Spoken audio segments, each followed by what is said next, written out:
Merci Alexandre, merci Pierre. Il nous reste quelques minutes pour quelques compléments de questions. Virginie. Bonjour, merci beaucoup pour cette remarquable présentation. Ça fait plaisir d'avoir la géomorpho et des tourbières en même temps. Patrimonial, est-ce qu'il y a un classement au patrimoine géologique? Puisqu'il y a le classement à l'échelle de la France, maintenant, est-ce que c'est en cours ou est-ce que c'est fait? Alors bon, il y aura le colloque final sur l'inventaire du géopatrimoine qui sera en octobre à Chambéry, je crois, qui était prévu. Où là, le muséum parlera un petit peu de l'ensemble de cette action qui est donc menée depuis 2008-2009, voire même un petit peu avant, parce que l'Auvergne avait commencé avant. Alors par contre, le patrimoine géologique, ça a été des grands débats, et on est encore en débat là-dessus, même si l'inventaire est en phase terminale. C'est que le patrimoine pédologique où les tourbières ne sont pas prises en compte. Je dirais c'est-à-dire qu'il n'y a pas d'item spécifique pour le patrimoine pédologique ou tourbeux. C'est-à-dire qu'on est obligé, pour intégrer des sites pédologiques ou tourbeux, de passer outre les classifications officielles du muséum. C'est-à-dire qu'on est du coup obligé de passer par d'autres approches pour faire passer le site. Ce qui veut dire que bon, un site comme ça, il ne rentrera pas dans le patrimoine géol. Oui, mais on est obligé. Voilà, c'est franchement pas évident, et en tout cas le patrimoine, enfin du moins l'inventaire du patrimoine géol n'avait absolument pas été conçu pour ça. Ah mais il faut y aller en force, hein. Il faut y aller en force, vraiment en force. Non, sérieusement, il ne faut pas lâcher le morceau. Ouais. Mais sur la pédologie, c'est-à-dire qu'on a, là je fais l'inventaire sur toute la région centre. On a des sites où on a des sols qui sont de toute beauté. Ça va être très dur de les faire passer au patrimoine géologique. Est-ce que c'est la pédologie? Alors, moi je les ai en bon, d'accord. On en parlera.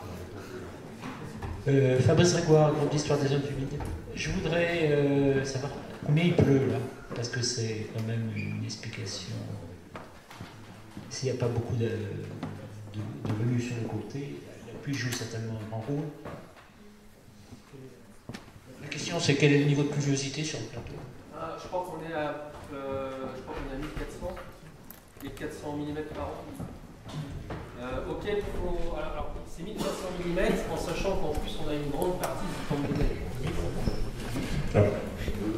Jacques Thomas, Scopsan, je fais partie du groupe patrimoine géologique de Midi-Pyrénées qui a fait le classement dans la région.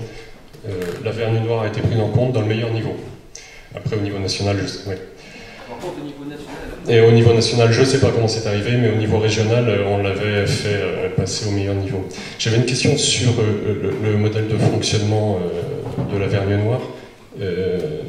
Bon, d'abord, je suis très content de la qualité de votre étude. J'avais dressé la carte de la végétation de la Vergne-Noire en 1996, vous avez dû trouver ces documents-là. Le modèle d'effondrement m'intéresse beaucoup, mais ce que vous avez présenté n'inclut pas le bourrelet de Molinier périphérique.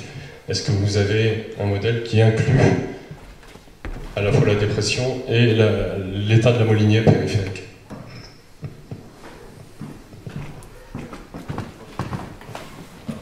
Oui, en fait, on a un modèle assez complet sur l'ensemble du corps tourbeux, donc ça inclut la Molinier, et on a deux profils macro-restes dans la Molinier, on va dire, sur un profil. Donc les bourrelets nord et les bourrelets sud ont été étudiés de manière assez fine. On a un modèle assez complet, et là, bon, je ne l'ai pas développé, mais on a un modèle aussi paléoécologique lié à la pédologie qui nous permet de valider ça de manière assez correcte. Après, il faut chercher d'autres modèles, mais il faut un peu se tordre la tête. Moi, je suis prêt à discuter s'il y en a qui arrivent à trouver quelque chose, mais voilà. Dernière intervention, parce qu'après on a déjà un peu de retard. Donc essayez d'être bref dans vos interventions, merci. Donc le modèle d'effondrement, c'est une hypothèse de Traille maintenant. Donc vous allez faire des géophysiques, vous allez faire des carottages plus profonds pour essayer de voir s'il y a cette poche d'eau, comment c'est fait, parce qu'il faut le démontrer ça. Moi, je pense qu'on a suffisamment de données déjà pour que ce soit solide. Après, on peut toujours ajouter de la connaissance, mais il n'y a pas... Oui, non, mais tu peux faire de la géophysique, il y a des tas de moyens pour... nous, on le fait sur certains sites. Je ne vois pas trop l'utilité de la géophysique. Ah ben, faut que tu le démontres quand même, ça. Je sais pas. D'un point de vue scientifique, c'est pas démontré. C'est certainement vrai, l'hypothèse est super intéressante, mais il faut aller plus loin, parce qu'il faut le prouver, c'est ce que je veux dire. En fait, je n'ai pas développé le modèle, et je n'ai pas développé l'ensemble de l'analyse pédologique et pédagogique. Là-dessus, après, je pense qu'il n'y a pas trop de discussion, mais je ne vois pas trop l'intérêt de la géophysique.